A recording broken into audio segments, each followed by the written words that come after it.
মাহে রমজান সামনে আসতেছে, মাহে রমজান। এই রমজানে মানুষ ইফতার করাবে কি করাবে না? আপনাদের এলাকায় মসজিদে মসজিদে ইফতার হয় কিনা? অনেক জায়গা হয়, আবার অনেক জায়গায় ঝামেলা দেখে হয় না। আমার ঢাকাতে আমার হাউজিং মসজিদে ইফতার হয়, প্রত্যেকদিন 3 থেকে 4 হাজার মানুষের ইফতার দিতে হয়। তোমরা রোজাদার ভাইকে ইফতার করাও, তোমরা রোজাদার ভাইকে ইফতার করাও। সাহাবী বলেন, ইয়া রাসূলুল্লাহ, আমাদের ভিতরে এমন সাহাবী আছে যারা ইফতার করাইতে সামর্থ্য নাই। নবীজি বললেন, যদি সম্ভব হয় 1 পেলা দুধ দিয়ে ইফতার করাও। বলেন, ইয়া রাসূলুল্লাহ, এই সম্ভব, এই সামর্থ্য নাই। তাহলে একটা খেজুর দিয়ে ইফতার করাও। বলে, হুজুর, তাও সামর্থ্য নাই। দেখেন কত বড় দারিদ্রতা। একটা খেজুর খাওয়াবে এই সামর্থ্য সেই সময় সাহাবীদের ছিল না। কত দারিদ্রতা তাদের মধ্যে ছিল, কিন্তু তারপরেও তারা নবীর কদম ছেড়ে দেয় নাই। এই জন্য আল্লাহ রাসূল বলতেন, আমার উম্মতরা, আমার গরিব উম্মতরা আমারে ভালোবাসবে, আমার গরিব উম্মতরা আমারে ভালোবাসবে। এই জন্য দেখবেন নারায়ে রিসালাতের স্লোগান নিয়ে রাস্তা নামলে গরিবরাই নামে।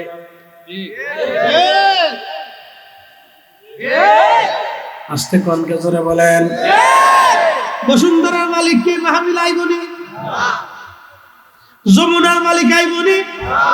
জীবনেও আসবে না। বড় বড় কোম্পানির মালিক, শত শত কোটি টাকার মালিক, এমপি সাহেব, বড় বড় চেয়ারম্যান সাহেবরা আসবে না। কখন আসবে? যখন ভোট লাগবে তখন আসবে।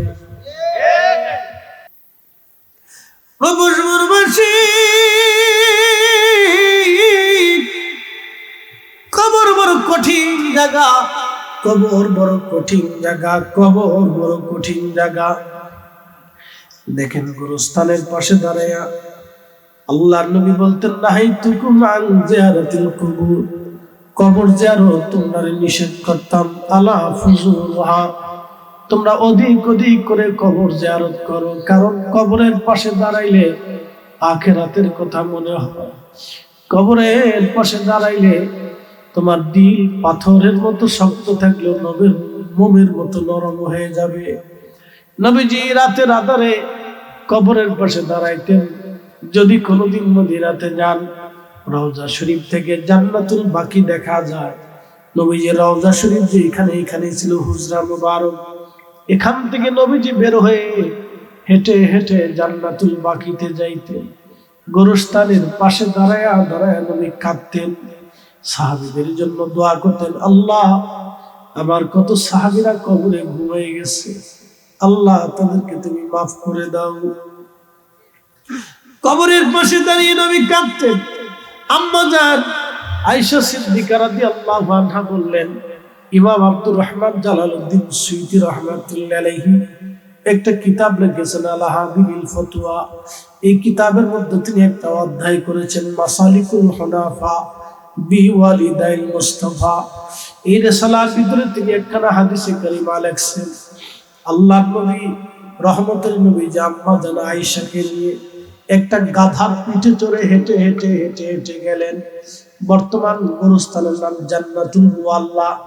যদি কখনো মক্কাতে যান, জাবাল আবু কুবাইস পাহাড়, পাহাড়ের পাশেই বেলাদাতুর রাসূল, আমার নবীজির জন্ম মোবারকের ঘর মোবারক। বর্তমান সৌদি সরকার লাইব্রেরি বানাইয়া জায়গাটাকে সংরক্ষণ করে রাখছে। এখান থেকে যদি আপনি হেঁটে হেঁটে আসেন, সামনে আগামী দেখবেন একটা মসজিদ আছে, মসজিদে জিন। জিনেরা এই মসজিদে নামাজ পড়ে। জিনদের ওয়াজ আপনাদেরকে শোনাইলাম। মক্কাতেও মসজিদ আছে, মসজিদে জিন। জিনেরা এই মসজিদে এসে নামাজ পড়ে। এই মসজিদে জিন দিয়ে যদি আপনি সামনের দিকে আগান, একটা গোরস্থান পাবেন। এই গোরস্থানের নাম হাজুর। আগে নাম ছিল হাজুর, এখন নাম জান্নাতুল মুআল্লা। এই হাজুর গোরস্থানে হাজার হাজার কবর দেখবেন। এই গোরস্থানের পাহাড়ের টিলাতে একটা ছোট্ট গাছ আছে, বাবলা গাছের মতো গাছ। এই গাছের পাশেই আম্মা জান খাদিজাতুল কুবরা রাদিয়াল্লাহু আনহার পবিত্র মাজার। গাছটা আছে কিনা জানি না, আমি যখন গিয়েছিলাম তখন গাছটাকে শুকনো দেখেছিলাম, গাছে পাতা ছিল না। ওই হাজুর গোরস্থানে আম্মা জান খাদিজাতুল কুবরা ঘুমিয়ে আছেন। আম্মা জান আয়েশা বললেন, নবী আমাকে নিয়ে হাজুরে গেলেন। হাজুর গোরস্থানের ভিতরে নবী দাঁড়াইলেন। আমি দূরে দাঁড়িয়ে আছি, গাধার রশি ধরে দাঁড়ানো। আম্মা জান আয়েশা বললেন, দুনিয়ার মানুষ, আমার নবীর উম্মতেরা তোমরা শোনো, দেখি নবীজি হাজুরের দাঁড়ায় দাঁড়ায় কাঁপতেছে, মৃদু মৃদু কাঁপতেছে। নবীজি কাঁপতে লাগলেন, চোখ বেয়ে বেয়ে বেয়ে বেয়ে পানি পড়তেছে, দাড়ি মোবারক ভিজে ভিজে যাচ্ছে। আল্লাহ নবীর কান্নার আওয়াজটা বেড়ে গেল, নবীজির শরীর কাঁপতে লাগলো। এই দৃশ্যখানা দেখে আমি ভয় পেয়ে গেলাম। নবীজির কান্নার সাথে আমারও কান্না চলে আসলো। জীবনে কোনোদিন রহমতের নবীকে এইভাবে কাঁদতে দেখি নাই। আজকে হাজুরের দাঁড়ায় নবী এইভাবে কেন কাঁদেন? আম্মা জান বলে, কান্না দেখে আমি আয়েশা স্থির থাকতে পারি নাই। আমি দাঁড়ায় দাঁড়ায় কাঁদতেছিলাম। কান্নার কারণে আমার হাত থেকে গাদার রশিটা ছুটে পড়ে যাওয়ার উপক্রম হলো। এমন ভাবে আমার কান্না এসে গেল। আল্লাহ নবীকে দেখলাম কিছু সময় পরে নবীজি মুস্কি মুস্কি হাসতে লাগলেন, হেসে হেসে বের হয়ে চলে আসতেছিলেন। আমি দেখে বললাম, ইয়া রাসূলুল্লাহ, কান্নারই কারণ কি, হাসারই বা কারণ কি? নবী দয়া করে বলবেন কি? আল্লাহর নবী ডাকতে বলেন, আয়েশা রে, আমি যখন হাজুনে গেলাম তখন আমার মায়ের কথা মনে পড়ে গেছে, আমার আব্বা জানের কথা মনে পড়ে গেছে। আয়েশা রে, কিয়ামতের মাঠে কোটি কোটি উম্মত নিয়ে আমি জান্নাতে চলে যাব। আমার মা আমার বাবার কথাগুলি মনে করে করে আমি কাঁদতে লাগলাম। আমি আমার আব্বা আম্মার কথা মনে করে কাঁদতে লাগলাম। আমি আমার আব্বা আম্মার কথাগুলি মনে করে কাঁদতে লাগলাম। আমার আল্লাহ আমারে খুশি করলেন। আমার আব্বা এবং আম্মাকে আমার সামনে আল্লাহ জিন্দা বানায় দাঁড়া করাই দিলেন। একবার জোরে বলা যাবে কি আল্লাহু আকবার? আল্লাহ আমার আব্বা আম্মাকে আমার সামনে জিন্দা বানাইলেন। চিৎকার মেরে বলেন না, ইয়া রাসূলুল্লাহ, আমার আব্বা আম্মাকে আল্লাহ আমার সামনে জিন্দা বানায় দাঁড়া করাই দিলেন। আমি আমার আব্বা আম্মাকে আমার কালেমার দাওয়াত দিলাম। আমার আব্বা আম্মা আমার কালেমা মেনে নিলেন। আমার আব্বা আম্মা আমার কালেমা মেনে নিলেন। আমি খুশি হলাম। আব্বা আম্মাকে আল্লাহ আবার নিয়ে চলে গেলেন আমার কাছ থেকে। আমি খুশি হলাম এই জন্য যে কিয়ামতের ময়দানে আমি রাসূল আমার আব্বা আম্মাকে নিয়ে আমার সাথেই আমি আমার আব্বা আম্মাকে জান্নাতে নিয়ে চলে যাব। একসাথে জোরে বলবেন না মারহাবা। এর পুষ্পরবাসী মা যদি কবরে চলে যায়, মার কবরের পাশে যে দাঁড়ান, মা আপনাকে দেখে, ডাক দিয়ে বলবে, দেখছো কি কবরওয়ালারা, আমার খোকা আমার কবরের পাশে আজকে দাঁড়াইছে। ও বাবা যদি কবরে যায়, বাবা কবরের পাশে দাঁড়ায় যান। বাবাটা কবর দেশে ডাক দিয়ে বলে, দেখছো নি আমার ছেলেটা আজ আমার কবরের পাশে দাঁড়ায় গেছে। এই জন্য কবরের পাশে দাঁড়ান, কবর বেশি বেশি করে কবর জিয়ারত করেন। ভোজপুরবাসী, কবর বড় কঠিন জায়গা। আল্লাহর নবীজি কেঁদে কেঁদে বাবা মাকে জিন্দা বানাইলেন এবং কেঁদে কেঁদে দোয়া চাইলেন। আমার রব আমার আল্লাহ কবুল করে আব্বা আম্মাকে নবীজির উম্মতের তালিকাভুক্ত বানাই দিলেন। একসাথে জোরে বলবেন আল্লাহু আকবার। এটা আল্লাহ রাসূলের মহান বৈশিষ্ট্য, নবীজির মহান সম্মান, নবীজির ইজ্জত। এটা ভাই আমার, এই জন্য কবর বড় কঠিন জায়গা। আল্লাহ বলেন, ভালাই ইউআখিরাল্লাহু নাফসান ইযা জাআ আজালুহা। বান্দারে, একবার যদি চলে আসো কবরে, কোনদিন আর ফিরে যাওয়ার সুযোগ নাই। কত মানুষ চলে গেল আর তো কেউ ফিরে আসলো না। কতজন চলে গেল আর কেউ ফিরে আসলো না। কত ধনীর কবর, কত গরিবের কবর, কত রাজা বাদশার কবর আজকে নিশ্চিহ্ন হয়ে গেছে। তাদের কবরে ঘাস লতা পাতা জন্ম হয়েছে। গরু ছাগলরা তাদের কবরে ঘাস খায়। কুকুর বিড়ালরা তাদের কবরের উপর দিয়ে হেঁটে দৌড়ায় চলে যায়। কত ধনী, কত রাজা বাচ্চার কবর নিশ্চিহ্ন হয়ে গেছে। কত আমির উমরা, কত জমিদারদের কবর আজকে নিশ্চিহ্ন হয়ে গেছে। তাদের কবরের পাশে আজকে দাঁড়ানোর মতো কোনো মানুষ নাই। এমন একদিন আসবে রে, আমাদের কবরের পাশে দাঁড়ানোর মতো কেউ থাকবে না, কেউ নাই, কেউ নাই, কবরের পাশে দাঁড়ানোর মতো কেউ থাকবে না।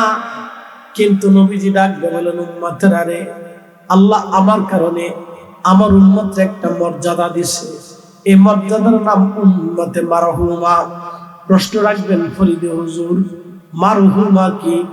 মারহুমা হলো নাজাত প্রাপ্ত উম্মত। বলে আমরা কিভাবে নাজাত পাবো? সাহাবীরা বললেন, হুজুর মারহুমা তো বুঝলাম না। নবীজি বলেন, উম্মতেরা রে, উম্মতরা গুনাহ নিয়ে নেকি নিয়ে কবরে যাবে, কিন্তু হাসরের ময়দানে তাদের নেকিগুলি তারা পাহাড় পরিমাণে দেখতে পাবে। আমরা গুনাহ নিয়ে কবরে যাব, নেকি নিয়ে কবরে যাব, কিন্তু কিয়ামতের ময়দানে আমাদের নেকিগুলি উহুদ পাহাড়ের সমান হবে। সাহাবীরা বলেন, ইয়া রাসূলুল্লাহ, আশ্চর্য কথা তো, আমাদের নেকি উহুদ পাহাড়ের সমান কেন হবে? নবী বললেন, আমার উম্মতেরা দুনিয়াতে সদকা জারিয়া করবে। সদকা জারিয়া কি? সদকা জারিয়া হলো ওই যে রাস্তা বানাই দিয়েছেন, রাস্তা, ওই রাস্তা দিয়ে যদি 100 বছর মানুষেরা হাঁটে, যতদিন হাঁটবে ততদিন আপনার আমলনামায় নেকি আসবে। আপনি ব্রিজ বানাই দিয়েছেন, ব্রিজ, ওই ব্রিজের উপর দিয়ে মানুষ যতদিন পার হবে আপনার আমলনামায় তত নেকি হতে থাকবে। একটা টিউবওয়েল কেটে দিয়েছেন, টিউবওয়েলের পানি মানুষ যতদিন খাবে আপনার আমলনামায় ততদিন নেকি হতে থাকবে।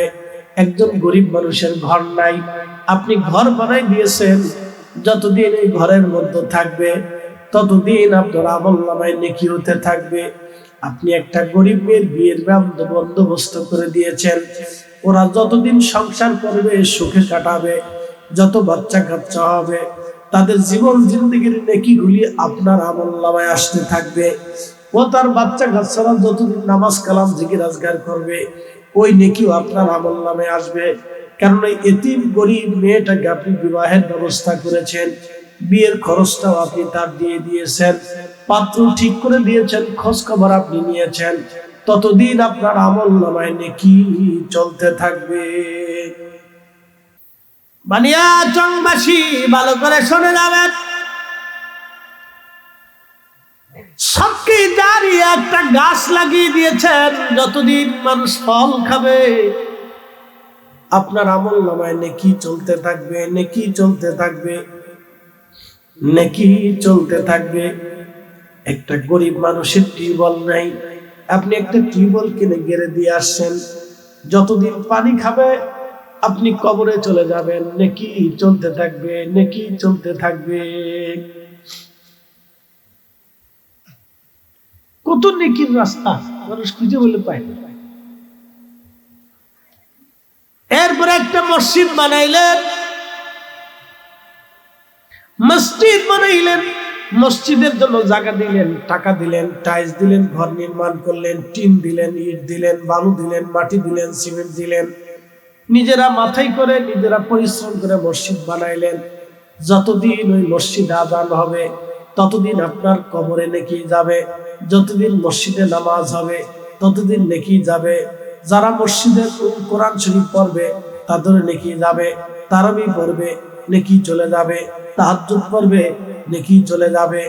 মানুষ ওই মসজিদে বসে বসে দোয়া করবে, এই দোয়ার নেকিগুলি অটোমেটিক আপনার কবরে যেতে থাকবে, যেতে থাকবে, যেতে থাকবে, সদকা জারিয়ার মতো প্রবাহিত ভাবে চলতে থাকবে, চলতে থাকবে, চলতে থাকবে। মাদ্রাসা বানিয়ে দিয়েছে, এই মাদ্রাসার একটা ছেলেও যদি কোরআন শরীফ পড়া শিখে, 30 বছর যদি তার হায়াত হয়, 100 বছর যদি হায়াত হয়, 100 বছর ধরে সে নামাজ পড়বে, জিকির করবে, কোরআন পড়বে, তত সব আপনার কবরে চলতে থাকবে, চলতে থাকবে, চলতে থাকবে। একটা ছেলে কোরআনের হাফেজ হবে, যতদিন এই ছেলেটা নামাজ পড়বে ওই হাফেজ থেকে আরো হাফেজ হবে, সেই হাফেজ থেকে আরো হাফেজ হবে। এইভাবে যদি 1 লক্ষ হাফেজ হয়, 1 লক্ষ আলেম হয়, 1 লক্ষ লোক যদি কোরআন শরীফ তেলাওয়াত শিখে, ওই 1 লক্ষ লোকের সওয়াব যারা শুরু করেছিল তাদের আমলনামায় আল্লাহ দিয়ে দিবে। একসাথে বলবেন আল্লাহু আকবার। না হয় না, আরো জোরে জোরে। আল্লাহ রাসূল বলেন আমার উম্মতটি এইখানে কি শেষ? এইখানে শেষ না।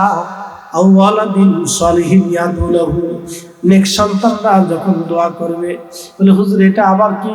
শুনে যান, সন্তান কবরের পাশে দাঁড়াবে, সন্তান নামাজের পরে বলবে রাব্বিরহামহুমা কামা রাব্বায়ানি সাগীরা। তলবে ইলমদেরকে বাড়িতে ডাক দিবে, কোরআনের খতম দিবে, জিকির করাবে, মিলাদ শরীফ পড়াবে, এরপরে দোয়া করবে, সবারে খানা খাওয়াবে। গরিব মানুষ আসবে, ধনীরা আসবে। মানুষের খানা খাওয়াইলে কয় ধরনের মানুষের উপকার হয় দেখেন। মানুষের খানা খাওয়াইছেন, এই খানা খাওয়ার ভিতরে কিছু গরিব মানুষ আছে, কিছু ধনী মানুষও আছে।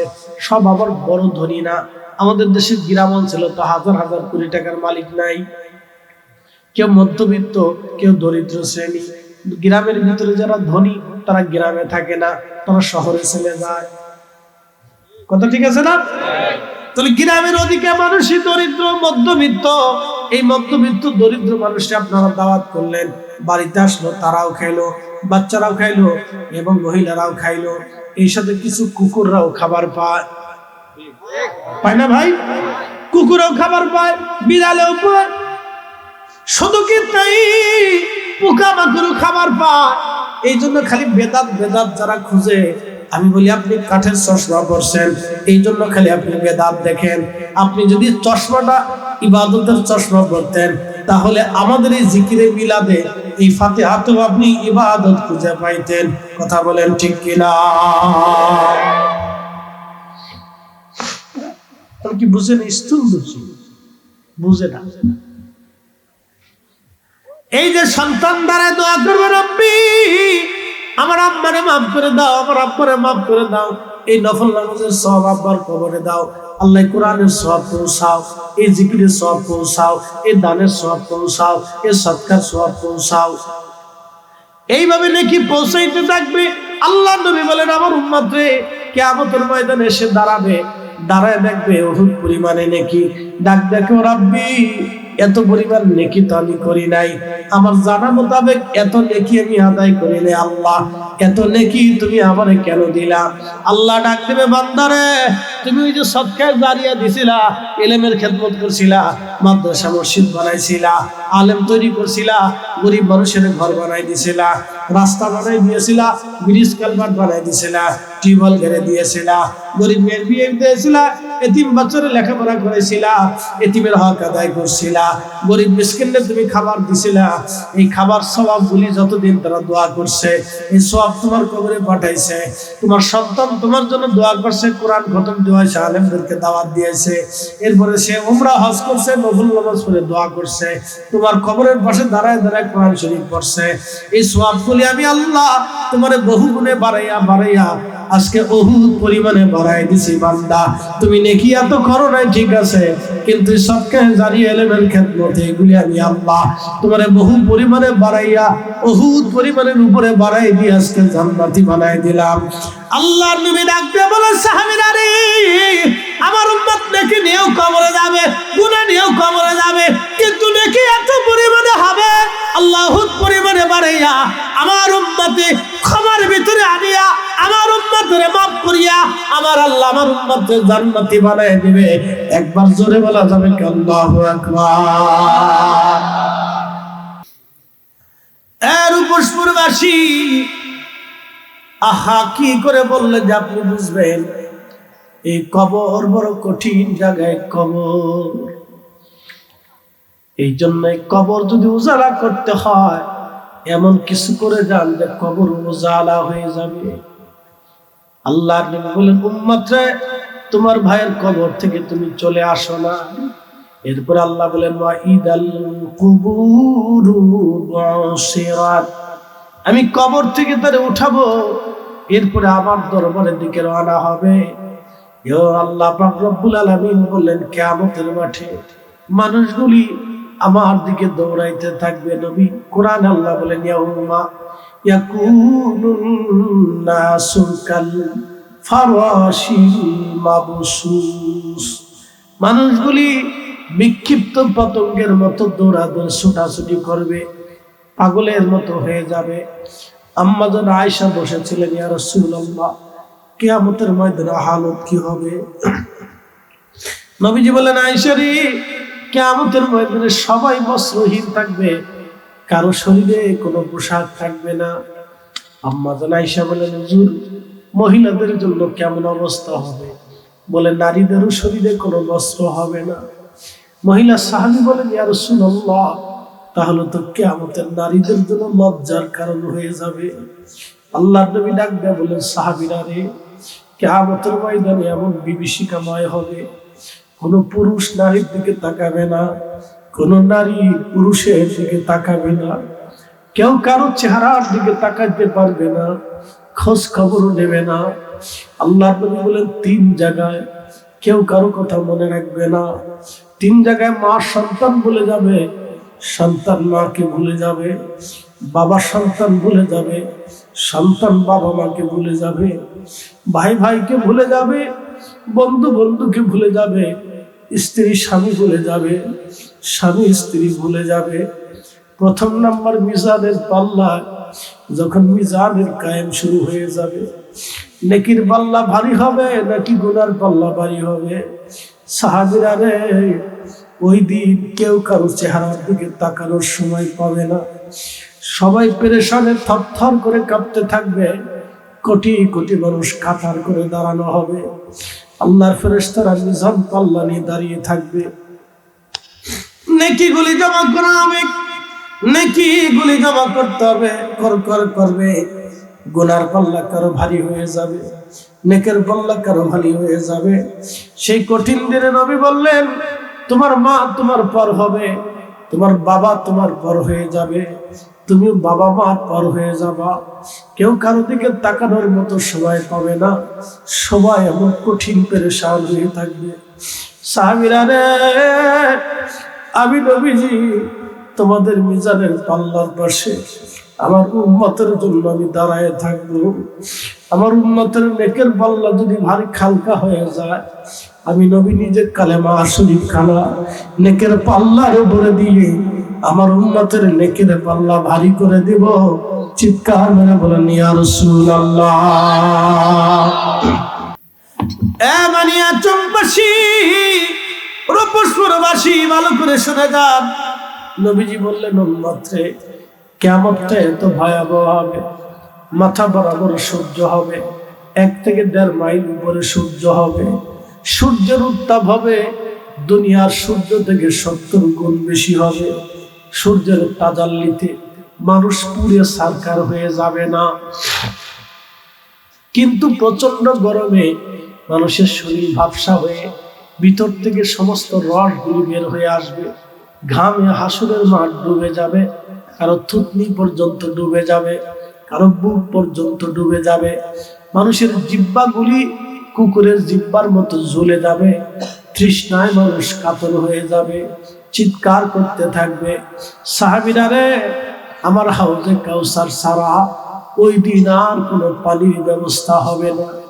আমার হাউজে কাউসার আল্লাহ আমাকে দিবে, ওই পানিটুকু দুধের থেকে সাদা হবে, মধুর থেকে মিষ্টি হবে, শরবত হবে, পানি ঠান্ডা হবে বরফ থেকে। ওই পানি একবার যে পান করবে, বেহেশত যাওয়ার আগ পর্যন্ত পানির কথা মনে থাকবে না। সাহাবীরা রে, আমি আমার উম্মতদেরকে টেনে টেনে নিয়ে ওই হাউজে কাউসারের পানি পান করায় দিব। সাহাবীরা বলল, হুজুর, কোটি কোটি উম্মতের ভিড়ে আপনার উম্মত আপনি কেমনে চিনবেন ইয়া রাসূলুল্লাহ? আপনার উম্মত আপনি কেমনে পাবেন? আল্লাহর নবী ডাকবে বললেন, সাহাবীরা রে, আমার উম্মত 5 ওয়াক্ত নামাজ পড়বে, 5 ওয়াক্ত নামাজের কারণে আমার উম্মত হাত ধুবে, মুখ ধুবে, পা ধুবে, 5 ওয়াক্ত নামাজ পড়বে। নামাজের আগে আমার উম্মত ওযু করবে, ওই ওযুর চিহ্নগুলি আমার উম্মতের কিয়ামতের ময়দানে নূর চমকাইতে থাকবে। অন্য কোন উম্মতের নূর চমকাবে না, শুধু আমার উম্মতের নূর চমকাবে। একসাথে বলবেন আল্লাহু আকবার। আমার উম্মতের নূর চমকাবে, অন্য কোন উম্মতের নূর চমকাবে না। শুধু আমার উম্মতের হাসরের ময়দানে ওজুর জায়গাগুলি নূর চমকাইতে থাকবে। আমি আমার ওই উম্মতদেরকে ধরে ধরে ডেকে ডেকে নিয়ে আমি নবীজি হাউজে কাউসারের পানি পান করায় দিব। ও বানিয়াচুংবাসী, এই জন্য উম্মতের মতো উম্মত হতে হবে, উম্মতের মতো উম্মত হতে হবে। আল্লাহর নবী বলেন উম্মতরা কিয়ামতের ময়দানে এত কঠিন হবে, আল্লাহু আকবার, এত কঠিন ভয়াবহ হবে। সাহাবীরা রে, আহা সেই দিন মানুষটা পাগল পারা হয়ে প্রলাপ বকতে থাকবে। আর সে আল্লাহর ছায়া ছাড়া আর কোনো আশ্রয় কেন্দ্র থাকবে না, একটাই আশ্রয় কেন্দ্র হবে, সেটার নাম আরশে মুআল্লার ছায়া। এই প্রচন্ড কষ্টের ভিতরে একটা জায়গা হবে আরশে মুআল্লার স্থান। এইখানে আল্লাহ তাদেরকে ডেকে নিয়ে নিয়ে বেহেশতের ঘোড়াগোশত খাওয়াবে। খুব সুন্দর মনোরম জান্নাতের পরিবেশে আল্লাহ রাখবে।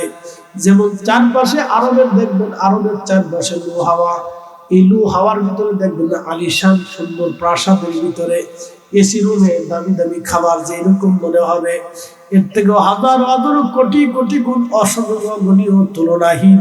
এটা আরশে মুআল্লার নিচের ছায়ার জায়গা হবে। আল্লাহ নবী বললেন, আমি কয়েক শ্রেণীর বান্দাকে আরশে মুআল্লার নিচে জায়গা দিব। এক নম্বর, আল্লাহ পাক জায়গা দিবে ওই বান্দাকে যে দুনিয়াতে ন্যায় বিচার করত, যে ন্যায় বিচার করত, আমি আল্লাহ তাকে আরশে মুআল্লার নিচে জায়গা করে দিব। আর যে ন্যায় বিচার করবে না, আল্লাহ তাকে ফেরাউন, হামান এবং কারুনের সাথে আল্লাহ তাকে জাহান্নামে দিয়ে দিবে। দুনিয়াতে যারা ন্যায় বিচার করবে, আল্লাহ আরশে মুআল্লার নিচে তার জায়গা বরাদ্দ করবে। দুই নম্বর, ওই ব্যক্তি যে নামাজে যাইতো, নামাজ থেকে ফিরে চলে আসতো, আবার নামাজের জন্য মসজিদের জন্য দিল উদগ্রীব হয়ে থাকতো, কখন মসজিদে যাবে, কখন মসজিদে যাবে, কখন আজান হবে, কখন মসজিদে দাঁড়াবে। মসজিদের জন্য যার দিন উদগ্রীব থাকতো, ওই ব্যক্তি কিয়ামতের ময়দানে আল্লাহ তাকে আরশে মুআল্লার নিচে জায়গা করে দিবে। তিন নম্বর, ওই ব্যক্তি যে একজন আরেকজনকে আল্লাহর জন্য ভালোবাসতো, যেমন আমরা ওলিদেরকে আল্লাহর জন্য ভালোবাসি, ওলিদেরকে আল্লাহর জন্য ভালোবাসি, এই আল্লাহর জন্য একজন আরেকজনকে যে ভালোবাসবে, ওই ব্যক্তিকে আল্লাহ আরশে মুআল্লার নিচে জায়গা করে দিবে।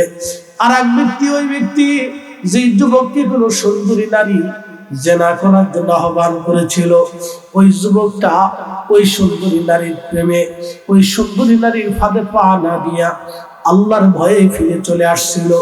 এই যুবককে আল্লাহ আরশে মুআল্লার নিচে জায়গা বরাদ্দ করে দিবে। খুব মনোযোগ দিবেন। আরেক ব্যক্তিকে আল্লাহ আরশে মুআল্লার নিচে জায়গা করে দিবে, যে ব্যক্তি ডান হাতে দান করে কিন্তু বাম হাতে জানে না। এর অর্থ হলো খুব ইখলাসের সাথে দান করে, সে আল্লাহর সন্তুষ্টির জন্য আল্লাহর পথে দান করে দেয়, আল্লাহর পথে খরচ করে। এই ব্যক্তি কিয়ামতের ময়দানে আরশে মুআল্লার নিচে আল্লাহ জায়গা করে দিবে।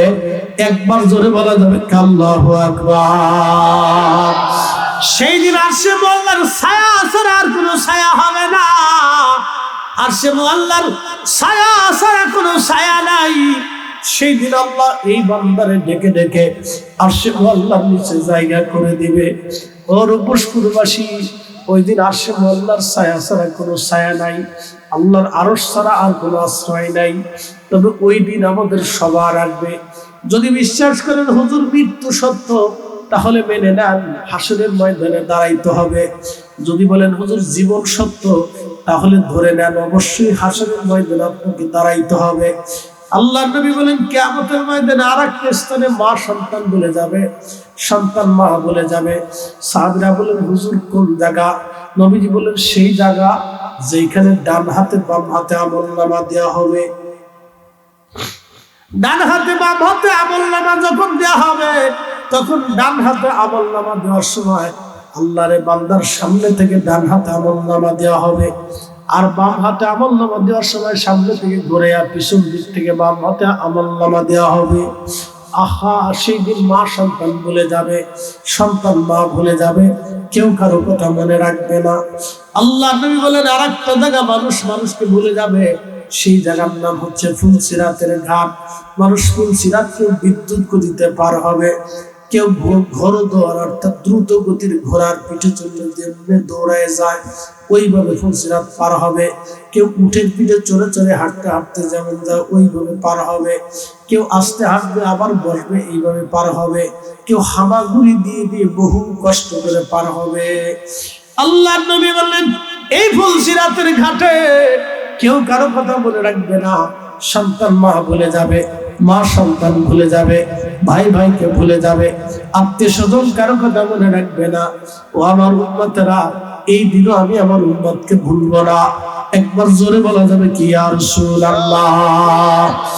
যদি ভালোবাসতে চান ওই নবীকে ভালোবেসে যান, যদি জীবন দিতে চান ওই নবীর জন্য জীবন দিয়ে যান, যদি পক্ষ নিতে চান ওই নবীর পক্ষ নেন। ও রূপসপুরবাসী, ভালো যদি বাসতে হয় ওই নবীকে বাসেন, পক্ষ যদি নিতে হয় ওই নবীর পক্ষ নিয়ে নেন। আল্লাহ রসুলের দলে থাকার তৌফিক আপনারে দান করুন। আওয়াজ তুলে জোরে বলেন আমিন। প্রিয় ভাই আমার, ভালো করে শুনে যাবেন, হাসরের মাঠ বড় কঠিন। এইভাবে চলতে থাকবে কত বছর তার কোনো হিসাব নাই। আল্লাহ বলেন ইয়াউমা, আল্লাহ রাব্বুল আলামিন কোরআনুল কারীমের ভিতরে বললেন আমার বান্দারা যেই দিন রূহ এবং ফেরেশতারা আল্লাহর দিকে ধাবিত হতে থাকবে, তাআরুজুল মালায়েকাতু ওয়ার রূহু ফি ইয়াউমিন কানা মিকদারুহু 50 আলফা সানা। দুনিয়ার 50,000 বছর এক জায়গায় করলে যত বড় বড় হবে, হাসরের একটা দিন হবে তত বড়। দুনিয়ার 50,000 বছর এক জায়গায় করলে যত বিরাট, হাসরের একটা দিন হবে তত বিরাট। হাসরের একটা দিন হবে তত বিরাট। হাসরের একটা দিন হবে তত বিরাট। সেই দিনের লক্ষ লক্ষ বছর পার হয়ে যেতে পারে, হাজার হাজার বছর পার হতে পারে। বানিয়াচংবাসী, সেই দিন আমাদের আসবে। আল্লাহ কোরআনে বলেন অবিল আখিরাতি হুম ইউকিনুন, তোমরা আখিরাতে বিশ্বাসী হও, আখিরাতে বিশ্বাসী হও। আল্লাহ আপনারে আখিরাতে বিশ্বাসী বানাই দিক। জোরে আওয়াজ তুলে বলেন আমিন। এই জিনদের যিনি বাদশা ছিলেন তিনি হযরত সুলাইমান আলাইহিস সালাতু ওয়াস সালাম। জিনদের সাথে তার একটা ডিট হলো, জিনদের সাথে তিনি একটা সন্ধি করলেন। সেই সন্ধি অনুযায়ী জিনেরা আমাদের জন্য জায়গা ছেড়ে দিয়ে চলে গেল, সাগরে নগরে পাহাড়ে পর্বতে চলে গেল তারা। সুলাইমান আলাইহিস সালাম ডিট করে দিলেন তোমরা মানুষের ভিতরে আসবে না, মানুষ তোমাদের কাছে যাবে না, তোমরা মানুষের জনপদে ঢুকবে না।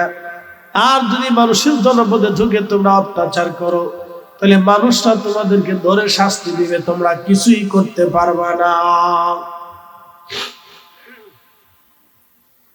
জিন ধরা জিন ছাড়া জিনদেরকে শাস্তি দেওয়া সেই বিধান নবী সুলাইমান আলাইহিস সালামের জমানা থেকে আজ পর্যন্ত আছে। এই বিদ্যা দুনিয়ার কোন মাদ্রাসায় পড়ানো হয় না। এই বিদ্যা প্রত্যেক মানুষের রেহেমে রেহেম, প্রত্যেক মানুষের কালবে কালবে উস্তাদ হয়ে হয়ে হয়ে হয়ে আজও পর্যন্ত আসে। কিয়ামত পর্যন্ত এই জিন ধরা জিন ছাড়ার বিদ্যা দুনিয়াতে চলমান থাকবে। কিন্তু জিন দেখা যায় না, জিন যে আছে এটা তো সত্য কথা, ঠিক আছে নি? জিন আছে মানেননি? তাহলে আল্লাহ কোরআনে আল্লাহ ঠিকই বলছে وَخَلَقَ الْجَنَّ مِن مَّارِجٍ مِّن نَّارٍ।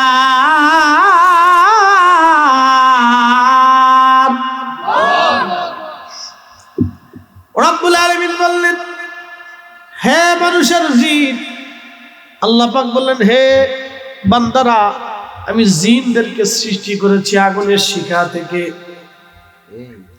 জিনদের সৃষ্টি আগুনের শিখা থেকে। মোমবাতি জ্বালাবেন, মোমবাতি জ্বালানোর পর একটা হলুদ আগুন আপনি দেখবেন, এই হলুদ আগুনের পর একটা সবুজ আগুন দেখবেন, এই সবুজ আগুনের উপরে আপনি আরেকটা আগুন দেখবেন ধোঁয়া। এই ধোঁয়া থেকে আল্লাহ জিন বানিয়েছেন বিধায় জিনদেরকে দেখা যায় না। কিন্তু জিন জাতির ভিতরে আজাজিল, এই আজাজিল আপনার রক্তের শিরার ভিতর দিয়ে ঢুকে আপনার কালবের মধ্যে বসে বসে ধোঁকা দিবে। এই আযাজিলকে যখন আল্লাহ তাড়িয়ে দিলেন, ওয়া কানা মিনাল কাফিরিন, কাফের বলে আল্লাহ ঘোষণা দিয়ে বলেন আযাজিল চলে যা, আমার দরজায় তোর কোনো জায়গা হবে না।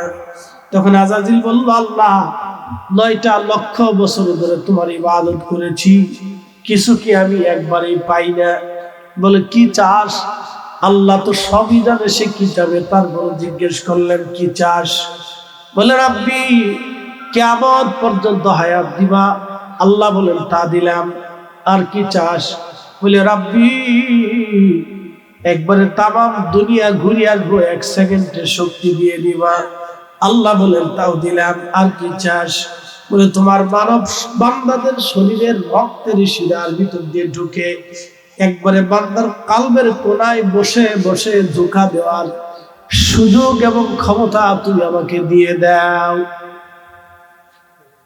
এই জন্য দেখবেন শয়তান আপনার কালবের মধ্যে ধোঁকা দিয়ে বসে বলবে নামাজ পড়িস না, রোজা রাখিস না, এই অকাম কর, ওই অকাম কর, চুরি কর, মাহফিল থেকে চলে যা, রমজানে বসিস না, নামাজ পড়িস না। দেখবেন তারাবি নামাজ অর্ধেক হয়ে গেলে শয়তানে কালবের মধ্যে বসে বসে খামসায় আছে, চলিয়া যা, চলিয়া যা, চলিয়া যা, চলিয়া যা। এই জন্য আজকে যারা 8 টাকার তারাবি বানাইছে ওরা সবকটাই শয়তানের দালাল। আর পুষ্পবাসী ভালো করে শুনে যাবেন, শয়তান বলল রাব্বি বান্দার কালবের মধ্যে বসে বসে ধোঁকা দিব, ক্ষমতা তুমি আমারে দিয়ে দাও। আল্লাহ বলেন দিলাম। কি করবি? শয়তান ডাক আল্লাহ তোর ইজ্জত জালালের কসম করে বলতেছি, আমি তোরে একটা বান্দাকেও জান্নাতে ঢুকতে দেব না, সবাইরে গুনাহ করাবো। সবাইরে কি করাবো? আস্তে বলে জোরে বলে কি করাবো? এখানে গুনাহ ছাড়া কেউ আসেনি। যিনি ওয়াজ করে তিনিও আসেনি, যারা ওয়াজ শুনে তিনারাও আসেনি। গুনাহ ছাড়া নাই, সবার সাথে গুনাহ আছে। নবীরা ছাড়া সব বান্দারা গুনাহের সাথে যুক্ত। শুধুমাত্র নবীদেরকে আল্লাহ গুনাহ থেকে মুক্ত রেখেছেন। নবীরা কখনো কোনোদিনও গুনাহের সাথে সম্পৃক্ত হন নাই। আর ওলিদেরকে আল্লাহ মাহফুজ রাখেন, গুনাহ থেকে আল্লাহ তাদেরকে বাঁচায় দেন। মাহফুজ, গুনাহ থেকে আল্লাহ তাদেরকে বাঁচায় দেন, গুনাহ থেকে আল্লাহ বাঁচায় দেন।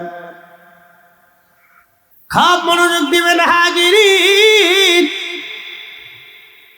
ভালো করে শুনে যাবেন। আযাজিল আল্লাহ ধমক দিয়ে বলেন তোর সাথে আমার চ্যালেঞ্জ, আমার বান্দা মাপ চাইতে দেরি হবে, সেই মাপ করতে দেরি করবো না। এই জন্য আল্লাহ দোয়া শিখাইলেন। আদম সফিউল্লাহ কাল্লো রাব্বানা যালামনা আনফুসানা ওয়া ইল্লাম তাগফির লানা ওয়া তারহামনা লানাকুনান্না মিনাল খাসিরিন। আল্লাহ কোরআনে শিখাইলেন রাব্বানা লা তুযিগ কুলুবানা বা'দা ইয হাদাইতানা ওয়া হাব লানা মিন লাদুনকা রাহমাতান ইন্নাকা আনতাল ওয়াহ্হাব।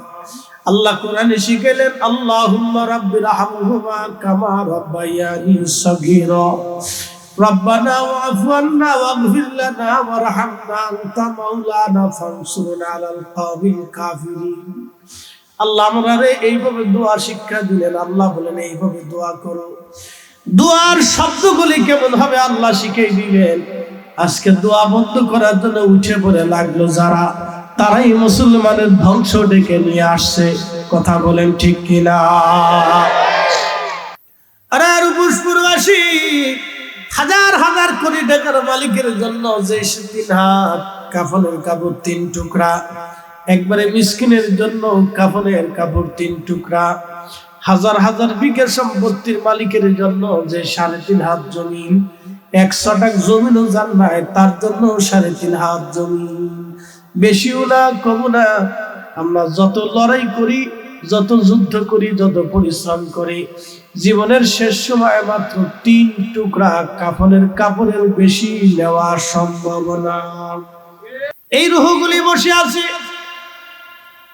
আল্লাহর নবী সাহাবীদের কি বললেন, সাহাবীরা তোমরা যখন তোমার ভাইকে কবরে পাঠাও, কবরে যখন পাঠাও, কবর দেওয়ার পরে তোমরা তাড়াহুড়া করে চলে আসবা না, কবরের পাশে কিছু সময় দাঁড়াও। ইস্তাগফিরু লিআখিকুম, কবরের পাশে দাঁড়ায় দাঁড়ায় তোমার ভাইয়ের জন্য ইস্তিগফার করো। সাহাবীরা রে কিছু সময় পরে মুনকার নেকির এসে প্রশ্ন করবে, কবরের ভিতরে প্রশ্ন করবে, প্রশ্নের জবাব যেন সহজ হয়ে যায় সেই জন্য তোমরা আল্লাহর কাছে তার জন্য মাপ চেয়ে আসো। অনেকে কবরের কাছে যায় না, আবার অনেকে কবরের কাছে গেলে মাটি দিয়ে তাড়াতাড়ি চলে আসে। কিন্তু না না, নবীজি বলেন একটা উট জবাই দিবা, এই উটের গোশত বানায়া, চামড়া বানায়া, উটের গোশত চামড়া বন্টন করার পরে যত সময় লাগে এই সময় পর্যন্ত তোমার ভাইয়ের কবরের বসে তুমি দাঁড়াও দাঁড়াও। আজকে এই সময় হয়তো আমাদের নাই, এই জন্য অনেকেই কবরের পাশ থেকে দোয়া করে চলে আসে। সবার শেষে যিনি কবর থেকে চলে আসেন তিনি 40 কদম আসার সাথে সাথে কবরের ভিতরে মুনকার নাকির এসে তাকে প্রশ্ন করে, মার রাব্বুকা ওমা দীনুকা মা কুনতা তাকুলু ফি হাক্কি হাযার রাজুল।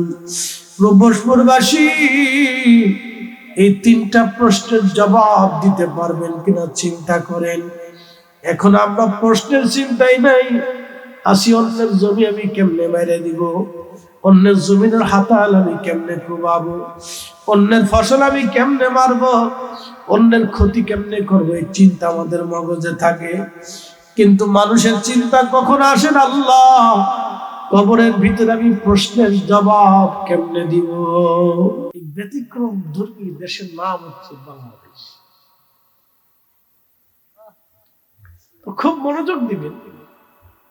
আমি যে আলোচনায় গিয়েছিলাম সেই আলোচনার দিকে ফিরে যাই। ছিলাম রুহের জগতে, আসলাম রেহেমের জগতে। এখানে আমরা যারা আছি সবাই কি মার পেটে ছিলাম না? না অস্বীকার করতে পারবেন? সবাই মার পেটে ছিলাম। তো মার পেটের ভিতরে যে জগৎ, এটার নাম হচ্ছে রেহেমের জগৎ। এই জগতের ভিতরে আপনার জন্য পানি, অক্সিজেন, খাবার, পুষ্টি কে দিছে? যেমনি করতেছেন মনে হয় আপনারাই পাঠাইছেন। একসাথে বলেন, দিছে কে? দিছে কে? মুরগির ডিমের ভিতরে বাচ্চা জন্ম কে দেয়? বিজ্ঞানীরা দেয়? দেখে না। মুরগির বাচ্চার ডিমের ভিতরে জীবনটা দেখে আল্লাহ দেয়। এই জন্য আল্লাহ এত বাস করছেন। فبأي آلاء ربكما تكذبان।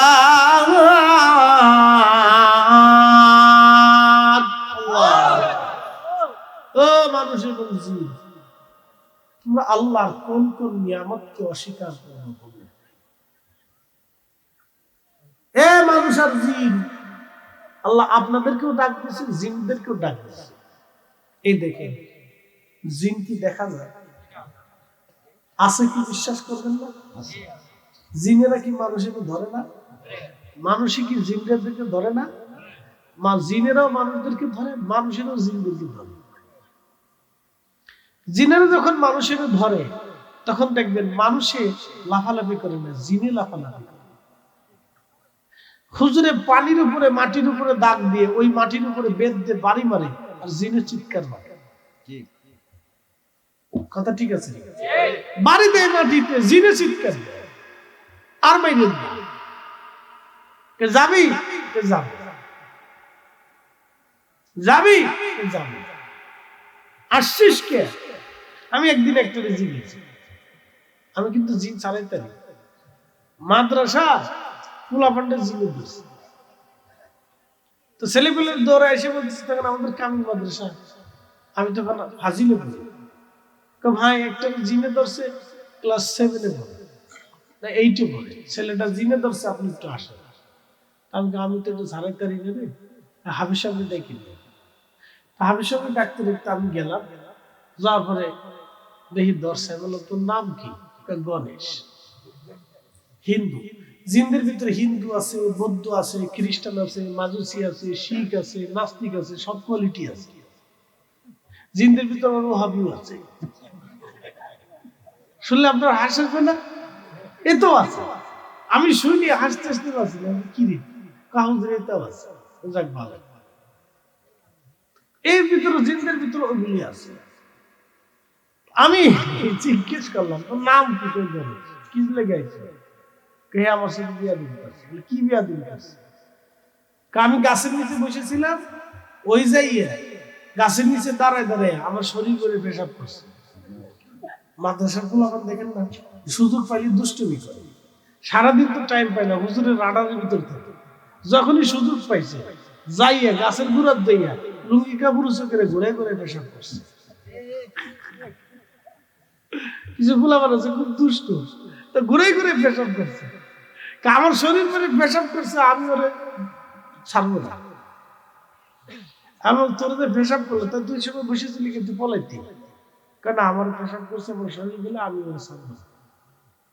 আমি বললাম যে তোমার সাহস কত বড় যে তুমি মাদ্রাসার ভিতরে ঢুকছো, আমরা যদি তোমার এখন বাইন দিয়ে বোতলে বই দিয়ে নদীর ভিতরে ভাষায় দিয়ে কিছু করার আছে, যাবা না বোতলে বলবো?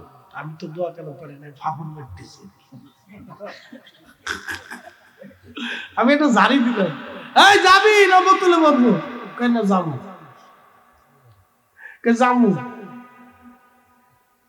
ওরা হাফিজ সাহেব একটা শুনেছে, আমি তোর পারি ফাফড় টাফড় দিয়ে আমি চলে গেছি। আল্লাহ বানাইলেন কত জাতি, হইল না তার প্রেম প্রীতি, অবশেষে মানুষ বানায় প্রেমের কারণে। প্রেমের ডুরি বান্ধরে মাদিনার শোনে, আহা প্রেমের ডুরি বান্ধরে মাদিনার শোনে। মানুষ বানাইছে আল্লাহ প্রেমের কারণে, বলেন মানুষ বানাইছে আল্লাহ প্রেমের কারণে। প্রেমের ডুরি বান্ধরে মাদিনার শোনে। শয়তান আল্লাহ তোর ইজ্জত ও জালালের কসম, একটা বান্দারেও জান্নাতে ঢুকতে দেবো না, সবাই গুনাহ করাবে। এই জন্য সবাই গুনাহ করে, গুনাহ যারা কেউ আল্লাহ পাক রাগান্বিত হয়ে গেল। জালালি হইয়া আল্লাহ ডাক দিছে, এই শয়তান,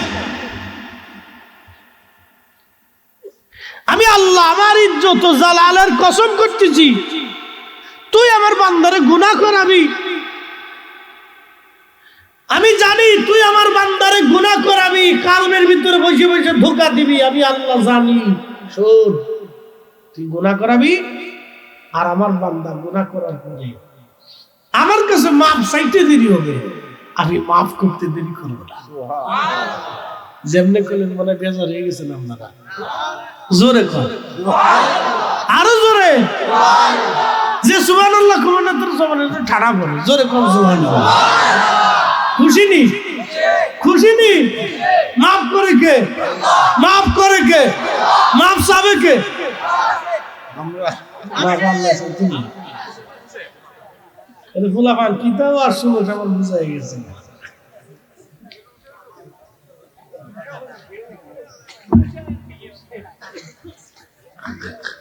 পরীক্ষায় ফেল করে ফেলছে সব। আমাদের ফরিদপুরে একটা থানা আছে শালপা, এই থানার দুটো গ্রাম আছে, একটা গ্রামের নাম হচ্ছে 10,000। কত হাজার? ওই নারায়ণগঞ্জে একটা থানার নাম আছে 2,500, 2,500। আমরা একদিন ফোন দিয়ে একজনের নাম দাওয়াত দেয়, গ্রামের নাম কি? লুসকে মাইকে। আরেকজন গ্রামের নাম কি? গুতাবাড়ি।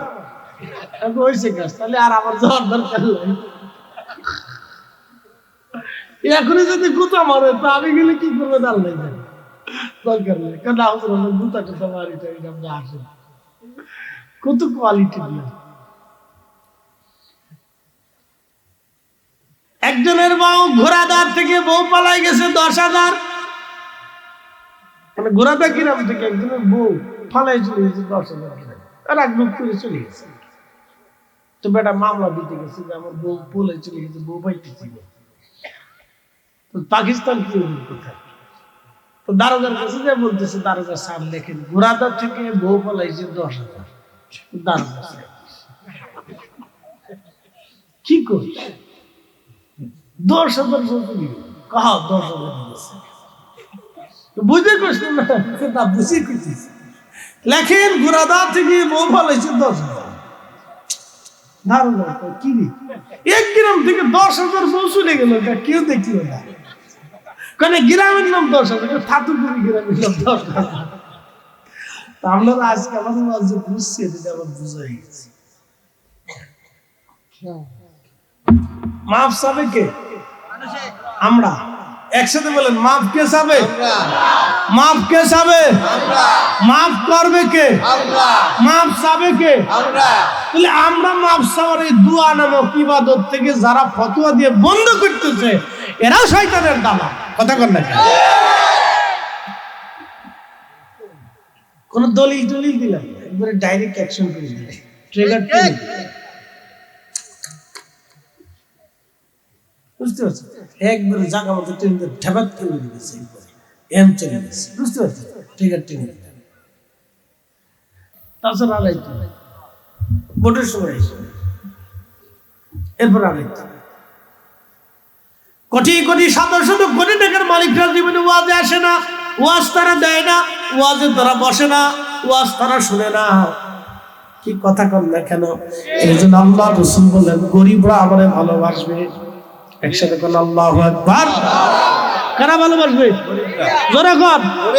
আমরা তো গরিব। সৌদি আরবে আপনারা গেলে মিসকিন, আমারও মিসকিন, মিসকিন। আমরা দেখলে বুঝে এটা বাঙালি মিসকিন হয়েছে, চেহারা একটু পুষ্টি। সৌদি আরবে 75 বছর বয়সে বুড়া বিয়ে করে। কত বছর বয়সে?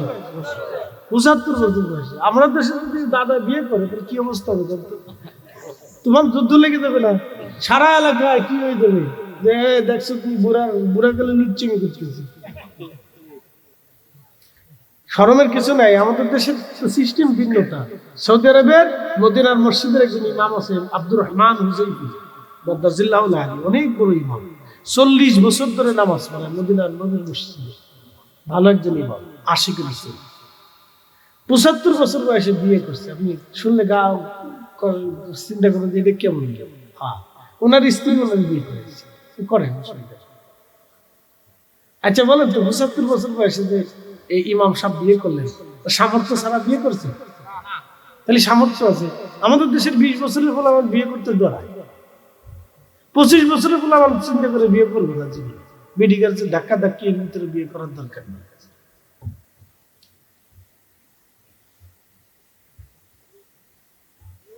75 বছর বয়সে মেয়েটা বিয়ে করছে। তার মানে কি জানেন? ওদের খাবারে ভেজাল নাই, দুধে ভেজাল নাই, পানিতে ভেজাল নাই, যা খায় অরিজিনাল। আমরা পানিতে ভেজাল, খাবারে ভেজাল, সালি ভেজাল, ডালি ভেজাল, তেলে ভেজাল, ফলে ভেজাল, জুসে ভেজাল, সব জায়গায় ফরমান। কি কথা না কেন? খান ঠিকই, কিন্তু পুষ্টি হয়।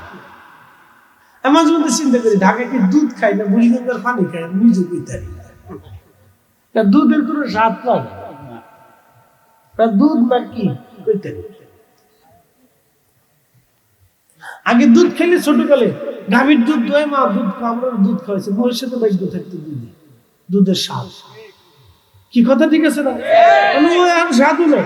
এমন যে ফরমালিন গাভী, গাভী ফরমালিন ইনজেকশন মারতে মারতে গাভীর জান শেষ করে দিয়েছে। ইনজেকশন মেরে মেরে গাড়ির হুলেই ফেলছে।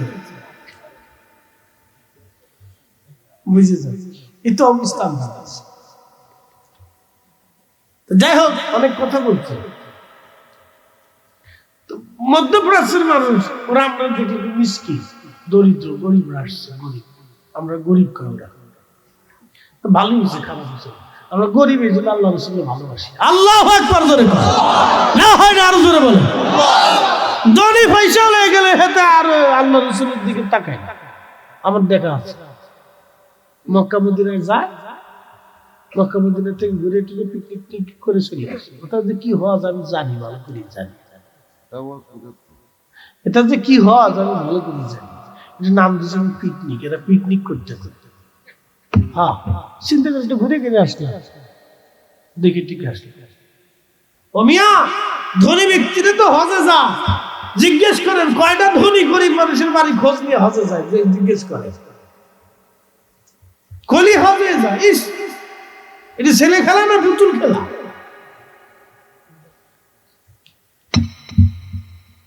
এমনও হাজি আছে ঘুষের কারবারি করে কোটি কোটি টাকার মালিক হইয়া তখন হজে যায় শয়তানকে পাথর মারে। শয়তান আসে দেয়, দোস্ত তুই আমার পাথর মারতে,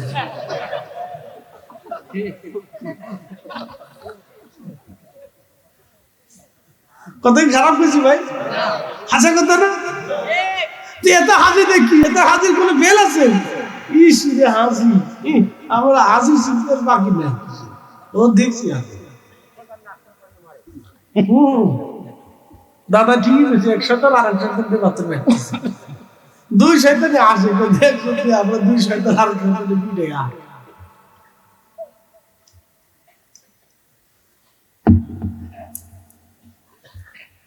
ভাইরা আমার,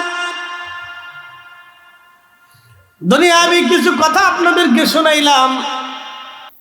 হাজি যদি হাজির মর্যাদা বুঝতো তাহলে তো কাজী হয়েছিল আগে। হাজি যারা হজ করে আসার পরে অলি হয়ে আশিক রাসূল হয়ে কবরে যাইতো, এখন আমি বহু হাজি দেখছি রওজা শরীফে দাঁড়ায় ছবি তুলে। হাজি বুঝেই না যে সে কোথায় দাঁড়াইছে।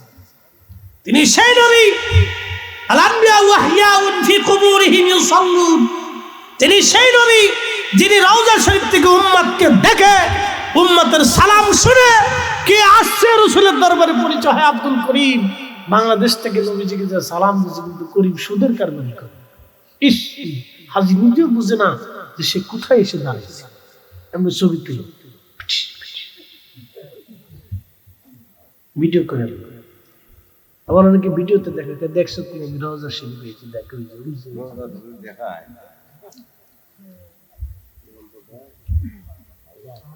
বুঝেন আপনি? আল্লাহ রাসূল যারা কবরি ওয়াজাবাত লাহু শাফাআতি ইয়াউমাল কিয়ামা। আমার ইন্তেকালের পরে আমার উম্মত যখন আমার রওজার পাশে এসে দাঁড়াবে, আমার সালাম দিবে, কিয়ামতের ময়দানে আমার জন্য ওয়াজিব হবে তাকে সুপারিশ করে বেহেশতে যাওয়া। তাহলে আপনাকে ওইখানে দাঁড়াইতে হলে সেই যোগ্যতা নিয়েই দাঁড়াইতে হবে, সালাম দিতে হলে সেই যোগ্যতা নিয়ে, সেই ইশক নিয়ে, সেই তামান্না নিয়ে, সেই প্রেম নিয়ে সালাম দিতে হবে। কথা বলেন ঠিক না বেটি?